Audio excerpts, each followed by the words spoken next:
সুপ্রিয় মৎস্য খামারি ভাই বন্ধুগণ, আসসালামু আলাইকুম। আশা করছি সকলেই ভালো ও সুস্থ আছেন। তো ভিউয়ার্স, বরাবর মতো কিন্তু আপনাদের মাঝে হাইব্রিড মাগুর মাছ চাষের নতুন আরেকটি ভিডিও নিয়ে হাজির হলাম। আজকের ভিডিওতে আপনাদের মাঝে আলোচনা করব আপনারা কোন ধরনের পুকুরে হাইব্রিড মাগুর মাছগুলি চাষ করতে পারবেন এবং এই হাইব্রিড মাগুর মাছের পোনাগুলি কতদিন চাষ করলে বাজারজাত করতে পারবেন, বাজারে এই মাছগুলির কীরকম চাহিদা রয়েছে তা নিয়ে কিছু বিস্তারিত আলোচনা করব। তো ভিউয়ার্স, আমরা জানি যে হাইব্রিড মাগুর মাছ চাষ অত্যন্ত একটি লাভজনক মাছ চাষ।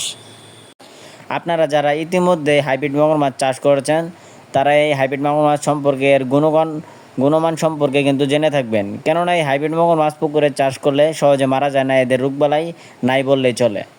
কেননা এই হাইব্রিড মাগুর মাছের পোনাগুলি আপনারা 3 থেকে 4 মাস চাষ করলে কিন্তু খুব সহজেই বাজারজাত করতে পারবেন। আপনারা যারা নতুন চাষি ভাইয়েরা হাইব্রিড মাগুর মাছ চাষ করবেন ভাবছেন, আপনারা এই হাইব্রিড মাগুর মাছ চাষ করতে পারেন। কেননা এই হাইব্রিড মাগুর মাছ আপনারা 3 থেকে 4 মাসই বাজারজাত করতে পারবেন চাষ করে। এই হাইব্রিড মাগুর মাছের বাজারে ব্যাপক চাহিদা ও দাম রয়েছে। এই মাগুর মাছের পোনাগুলি আপনারা কোনো ধরনের খাদ্য ছাড়াই, কোনো খরচ ছাড়াই কিন্তু পুকুরে চাষ করতে পারবেন। আপনার যদি একটি ময়লা আবর্জনা পুকুর বা নোংরা পরিত্যক্ত পুকুর থাকে, আপনি চাইলে ট্যাঙ্কেও এই মাছগুলি চাষ করতে পারবেন।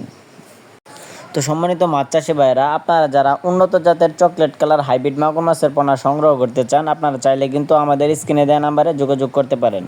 আমরা সারা বাংলাদেশের 64 জেলায় 100% গ্যারান্টি সহকারে মাছের গুণগান ভালো রেখে আমরা কিন্তু সারা বাংলাদেশের 64 জেলায় এই মাছগুলি বিনামূল্যে হোম ডেলিভারি করে থাকি। তো আপনাদের যাদের অরিজিনাল মাগুর মাছের পোনা প্রয়োজন, আপনারা চাইলে আমাদের কাছ থেকে পোনাগুলি সংগ্রহ করতে পারেন। তো মাছ চাষি ভাইয়েরা, ভিডিওটি ভালো লাগলে অবশ্যই আমাদের ইউটিউব চ্যানেলটি সাবস্ক্রাইব করে রাখুন এরকম মাছব্যাপী নিত্য নতুন ভিডিও পেতে। আজকের ভিডিওটি এ পর্যন্তই। আল্লাহ হাফেজ।